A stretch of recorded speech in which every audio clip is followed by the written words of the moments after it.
All right, so I've got a lot of books, and I just want to say I've really had some good students over the years.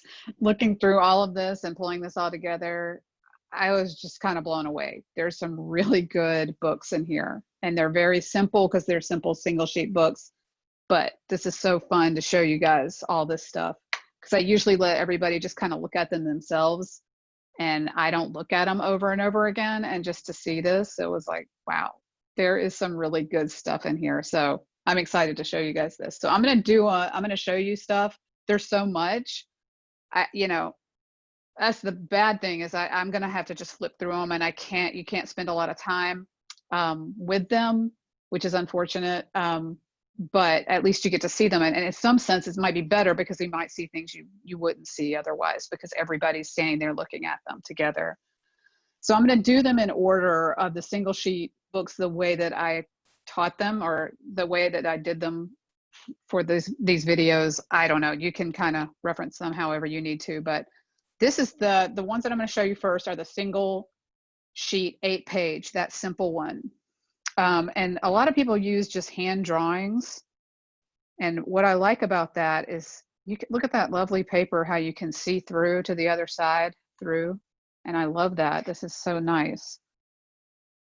But this is just a single drawing that she made into a book the person made. And that's one side of it. And this is the other side. So this person was very skilled at drawing, at illustration. And this is the way the book works. That's the little cover. So it's so good. I love that.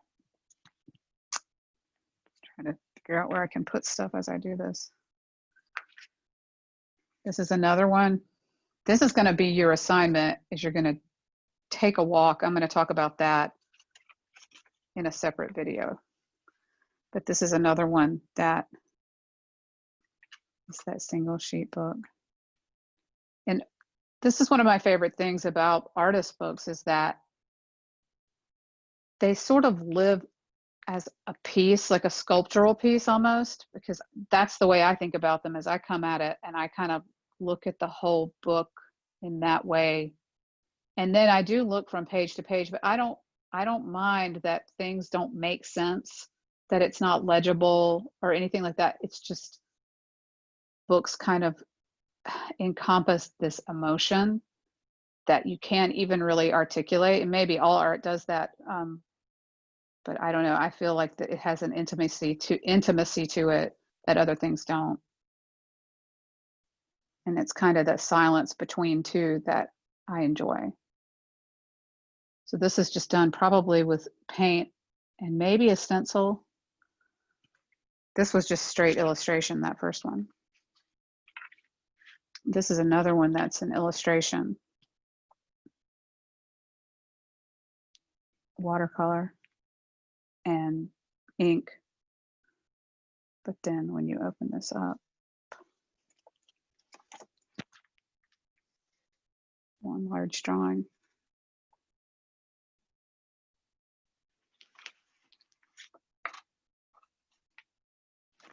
So I'm showing you this to show you possibilities. This is a stamp or a stencil. I think it's a stamp.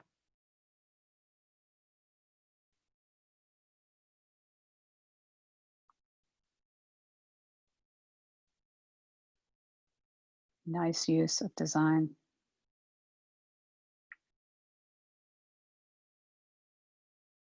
This pink element that travels through.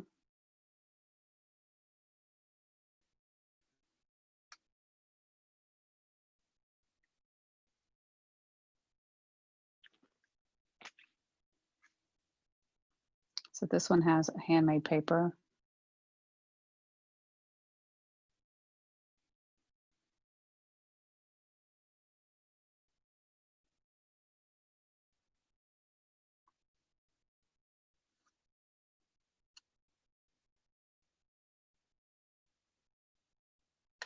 One of the things I like to do with these books is pull them apart and look at them like this. And then this one has.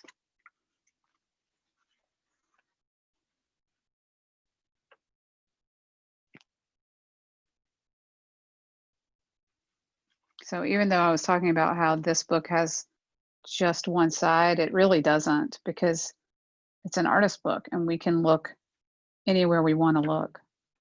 And so I really encourage you to think about those spaces, because they're not invisible. They're here and people want to look.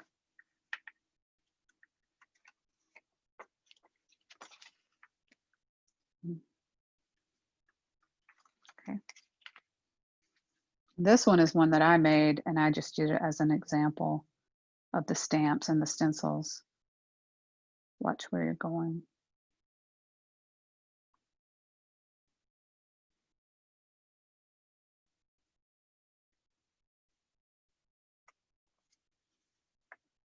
Nothing on the inside. Boo.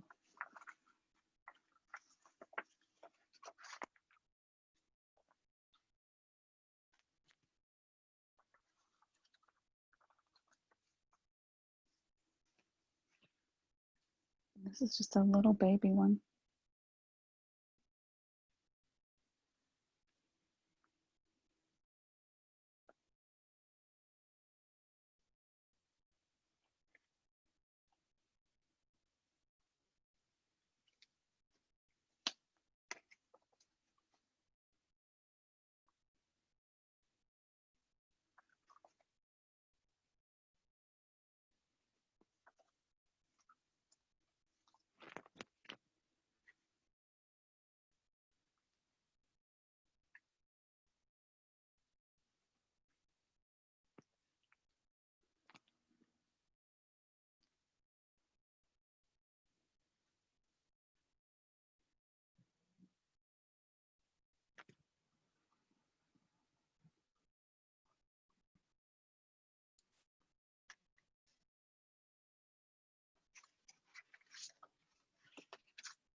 It's a stencil, the Yeti character. And I think this is a stencil too.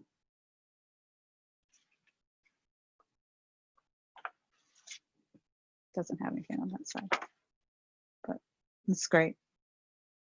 And at the outer edges of the stencil here.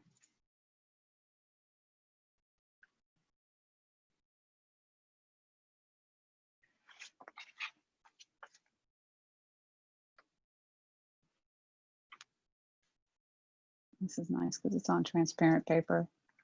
This is like, I don't think it's tracing paper, but it might be something like that.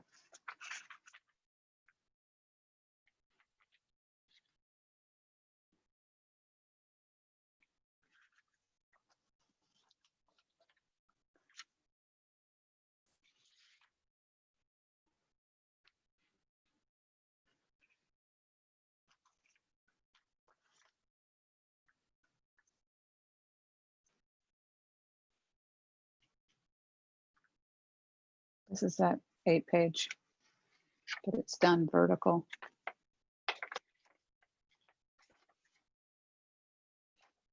This is the paper, instead of having to cut this way, it's done that.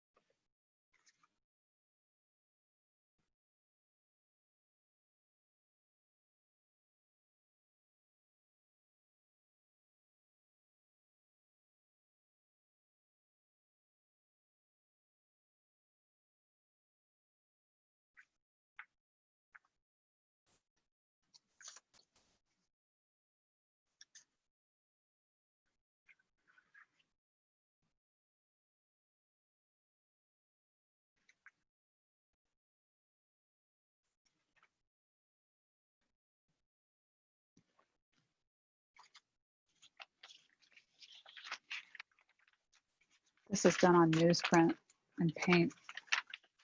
This is a pretty large book. Let's see if I can get it how it's supposed to go.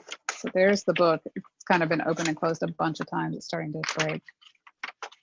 There's that slit in the middle there. And I'm not going to try to fold it because it's sort of tearing. So I'm going to zigzag fold it. This is really a cool book. This is by Sherry Blaze.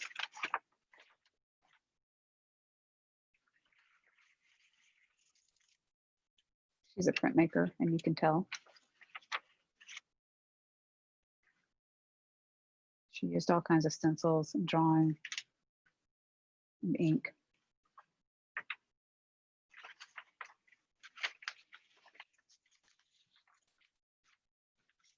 It's one of my faves. Try to put it back without tearing it up. Okay, so that's that set. That's the single sheet 8-page. Now I'm going to show you that other single sheet that has the cuts that go out the bottom. So I'll show you the book that started this. Here's the little mock-up version of it. So this is just a photocopy. And so it opens. And the way that it works, it's a little invitation. Let me go this way. Little invitation like this. So you open it and it's got this bird. And that's kind of what people think is so cool, is this kind of broken and rubbed off photocopy. Or laser print. I think it was a laser print. And then this part of the book, this is what I was talking about, the tunnel book effect. So it's like that, and it sits, and there's a little dashed line on here that shows you where this would sit. So it's a little hard to show, but it would be like that on the book, and it sits there all together. And then, so that's the mock-up of it, and then there's a color version of it.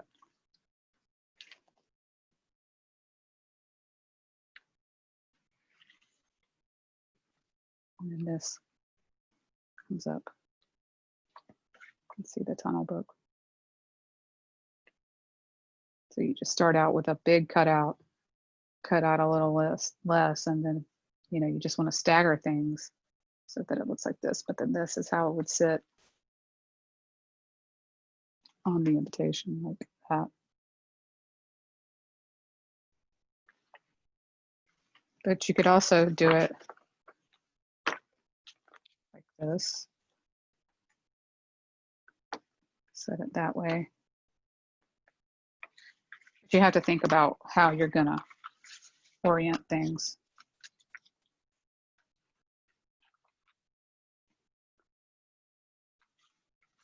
This is just an Epson print.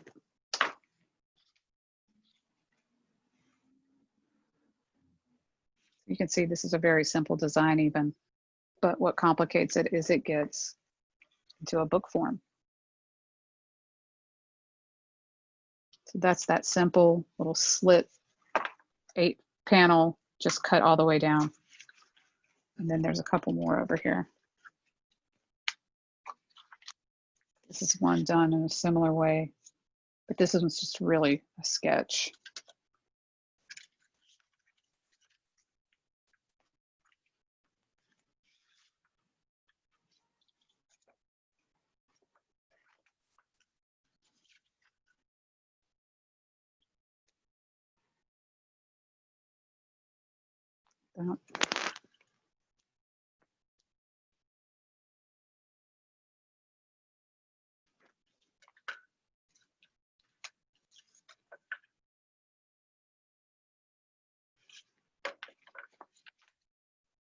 And then this is one too with just stencils.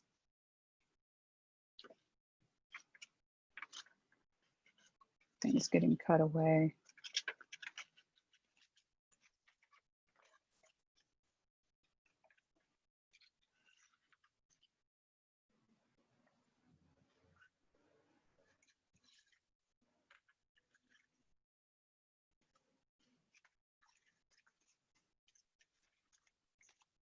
And then this is one a student did that I love. It's little frogs. tadpoles.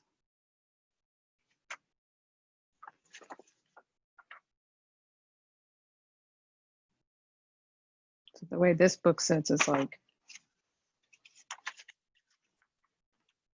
that, like a double accordion.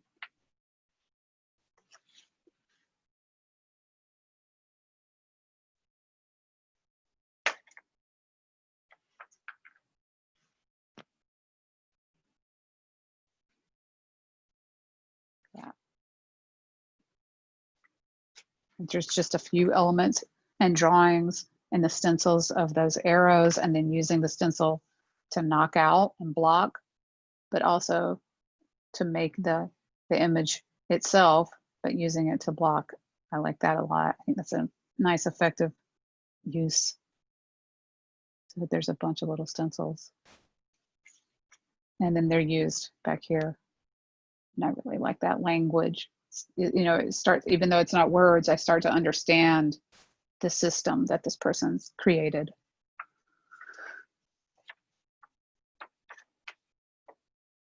Okay. And then this last one, this is like that's that same structure, but it's just done a little bit differently. There's more cuts out of it.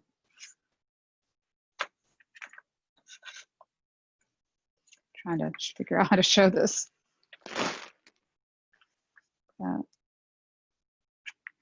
Two different ways you could look at it.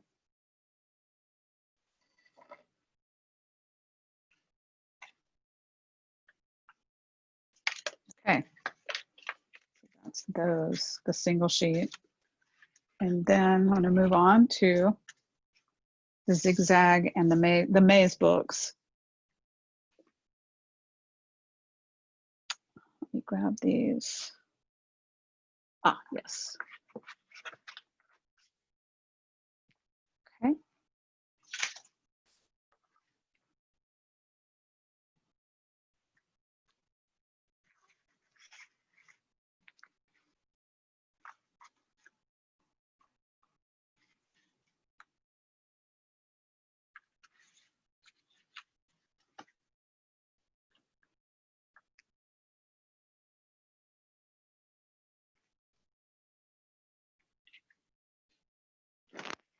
This one is done a little bit differently. It's just a single sheet, and then they just cut kind of back and forth like that. Which I'm fine. Do it, you know, whatever you want to explore.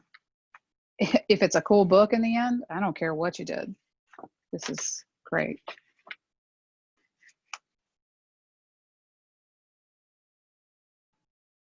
A map of O House.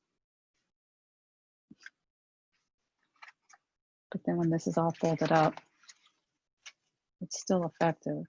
Just as the cover. If I want to page through this, I'm interested.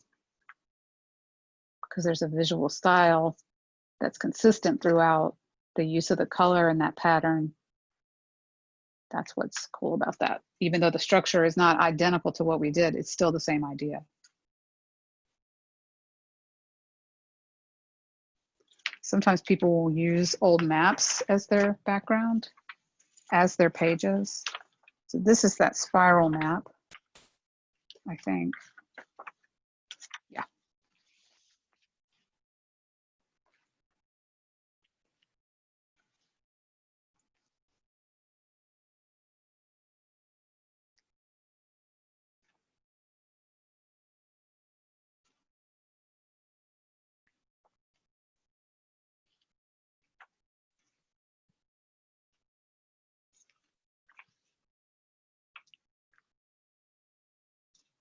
This is one of my favorite books that anybody has ever done. And I was so lucky that she let me have this. There's no imagery that makes any sense except when it's all out. You just understand it. It's a place I've never been, but I just know, I recognize it. It's a place. I just love this landscape quality of a swamp, or I don't know, but I just know it's outside. And I just really love this. And then the other side is this beautiful blue. It's just so simple, but it's just it's that spiral maze book. And then when you fold this thing up, the way that the colors interact with that blue, it's just really beautiful. It's like a little jewel. I love this book.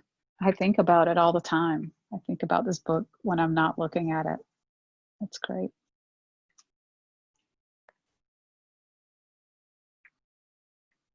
Oh yeah, this is a book about religion. So this is an Amaze book as well. This might be the Zigzag or the Spiral. People love this Spiral. It seems like these are all the Spiral.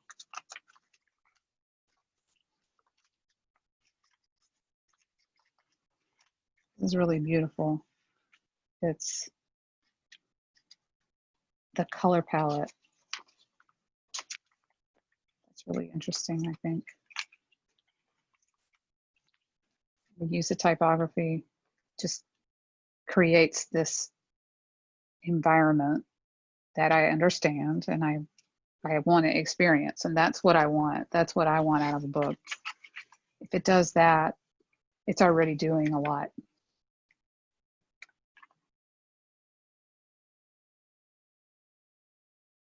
It's nice type experiments in here too. Nice typography.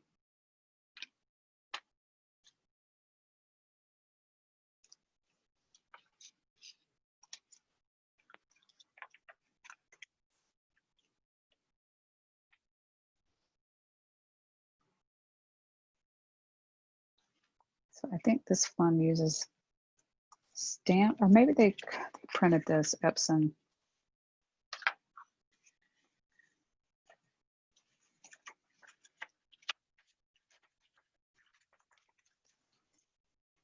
I like these little cartoon characters that are kind of float in and out of here.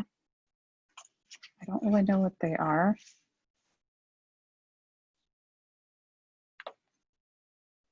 The Wanderer's Journey.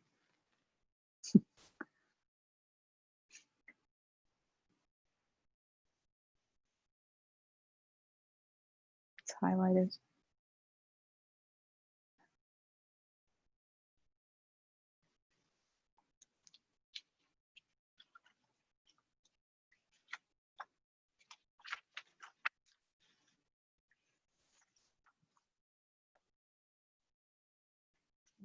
That's great. I think this person cut stamps. That's what that type is. It doesn't matter that it's backwards. It doesn't, it just is right.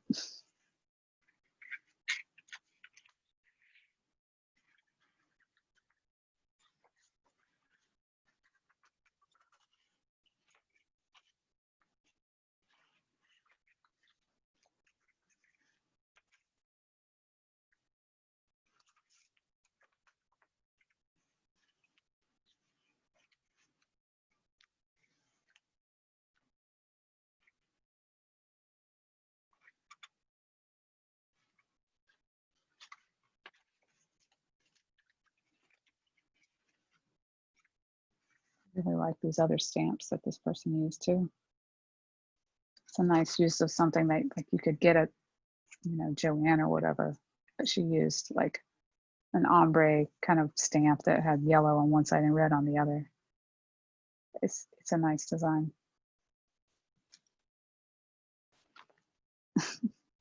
I love this one. The map of the heart, and it's a spiral map, but it makes a body like a person. It's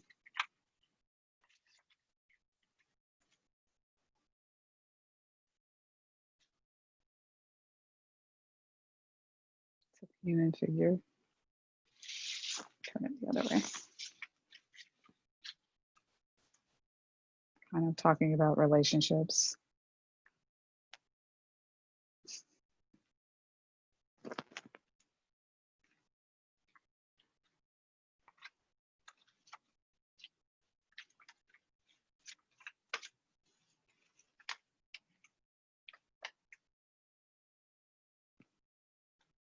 And then again, this is that supermarket book.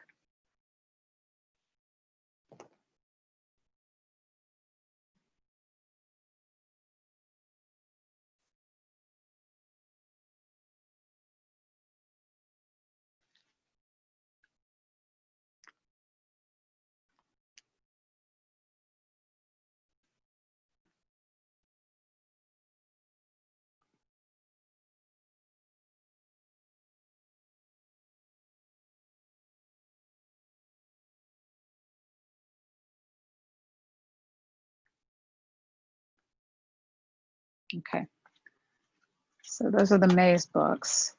And now we've got the fortune tellers, and I don't have a lot of examples of those. People haven't really made those that much.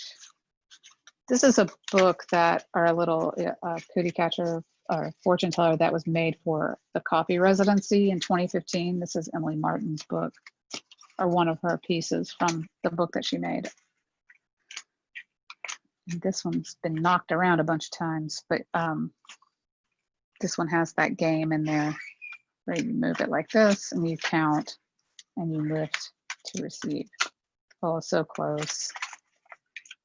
Better luck next time. Congratulations. So that's that. This one's an example of how the game works, but it has this nice printing on it. That's the cookie catcher. And then people have made these other ones about relationships, education, self-improvement. This is like a nice treatment on there. That real soft, subtle stamping.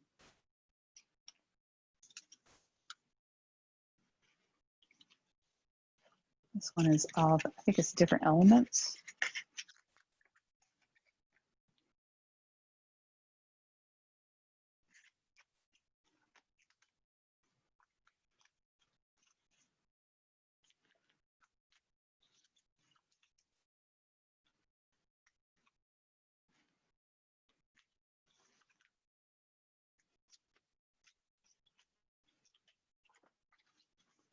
This is a great one, but it's sort of messy because it has pastel on it. But I like that little surprise inside like that, but it gets all over everything. All the other books get stuff on them. This is about the brain.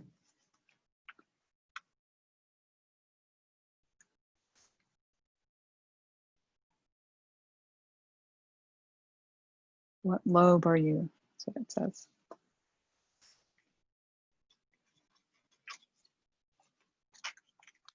This is a nice design too, I like. It says bad news on the inside, not good news.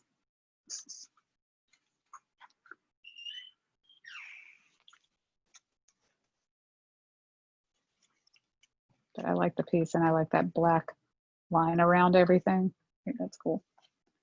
But then some people do things like this, and I've kind of over the years lost, but this was like a little tower of these that nested like this. So these two are attached, and there was more. There was like two more that I don't have. Oh, maybe this is one of them. Oh, maybe that's it. I still think there's one missing. There's one missing, but I kind of like this idea as a book that these things could come apart and kind of, these are your pages, each one, it's a little bit smaller. So like if you started with an 8.5 by 8.5 square and maybe you went down to 7.5 or maybe 6.5 or something, so that it would be smaller incrementally, so that you could stack them. I like that idea. And here's a bunch that are the same size, kind of stacked up too, which I think is kind of an interesting concept too. Nest and unnest these pieces. They look like little teeth, and they're all together like that. And you can see over the years they've kind of curled, especially being in Florida.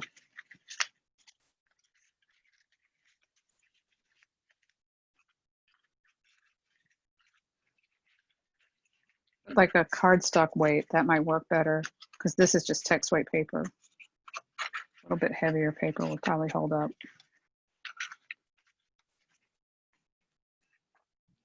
So that's the fortune teller, the cootie catcher. Move these out of the way. And then we've got just a couple more examples. This is the Exquisite Corpse. This is the one I was telling you about, the ceramics, or I mentioned when I was doing the demo. I just think this is really a neat idea. It's just a really simple thing.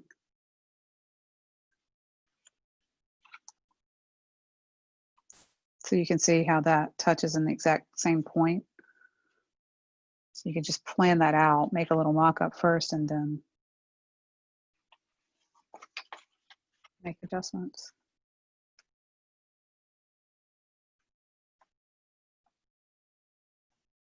It's a pretty cool idea. And then this one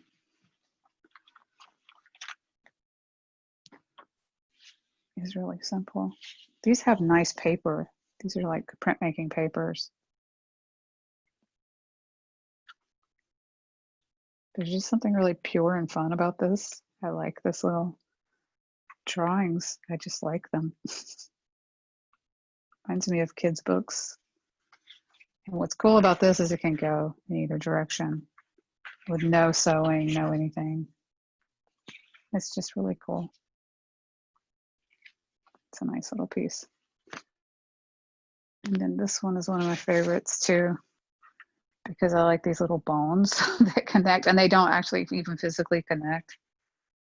But I definitely understand this visually. I connect everything and it's consistent and it's just fun and funny. Look at that. That's an awesome drawing. It's almost like Halloween or something, and all these different costumes. I wonder sometimes if the people even remember making this stuff. They don't even know how great it is. Great. Pizza. So this is really nice, and it's drawn with a brush, I think. And I love those lines. Okay, so that's the 3 exquisite corpses I have. And then we've got the pop-up map. So the one I showed you guys the other day, it's one of my favorites. It's painted. It has a really nice feel to it. I don't know what that paper is, but it's like a little bit heavy. It's not a cardstock or anything, but it's maybe close to that. It might be Epson paper. Like maybe they pulled it out of the recycling. I don't know. I don't remember. But it's got a nice quality to it. They probably had to wait and do kind of things in stages because waiting for that paint to dry. And then this is an example of one that has covers. So this is 2 of those books that are the same size, 2 of the pop-up maps, and then they are just put into a strip of paper that is cut to the height of the folded piece. So like in the one that we made, you would cut a strip of paper that is the height of this here. And then you would just want to make it long enough to hold 2 of these. So if you lined up 2 of them, it would need to be twice as long as this, because you're going to fold this in half first, like that. So this would be your piece of paper. That makes sense. Fold it in half like that, and then you're going to have to fold it in half again. That's where the books are going to be, is on, like if that's the long strip, this is the first fold, and then these have to fit within that. So what I would do is just make a couple, and if you use that Canson paper, you could cut a strip that's just, I'd make it a little bit taller than this, and then you could cut that full strip, and that would be plenty for this, across the short edge of the paper, and then fold it in half, and then you can just trim it once you've put these in, and you could just use double stick tape to attach them on each side. So that's all it is. It's just double stick tape here. You can tell that's not glued, it's just stuck on. So I'll put this out so you can see. a bit better.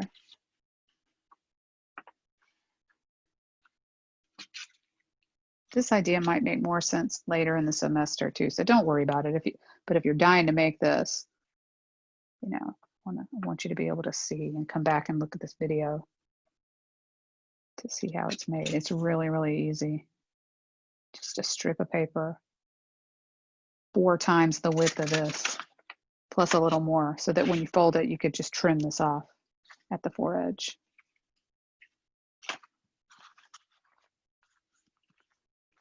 And then this one I like a lot. I just like that drawing in there. I wish that there was something out here that made reference to what's inside. Maybe some of that yellow was out here, but it's a lot. I mean, all of these have a deceptive number of number of pages. Like, this is a lot of area to cover, and on both sides. This is just a little one that I made as a demo, just using pastels, but thinking about all of those areas, trying to put color, trying to, you know, think about all those parts and all those pages. If you think about each little flat panel as a page, that's a lot. So I would stick to one, unless you're just like, you've got this great idea that you want to do. For this structure, you don't have to choose this one. Oh yeah, I love this. It's like a paint by numbers that makes no sense, and I love it. That's one of my faves.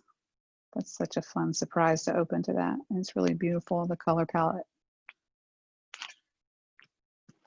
And then this one's another fave that the person, I think they got tired of drawing. So there's not a lot of drawing on the outside of the book, but these maps on the inside are great. Kind of word maps about an apartment.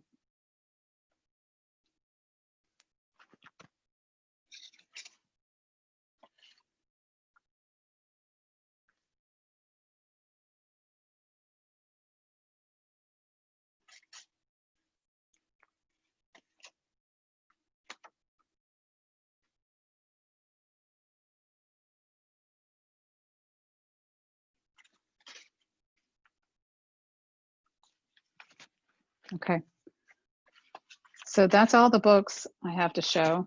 So I just wanted you guys to have an idea of what's possible. And I'm going to put the assignment online on the Canvas site as far as what you're going to do, but you're going to choose one of those structures and make your own book. So you're going to make all of these with the videos, and then you're going to choose one of them to make a final book that has content.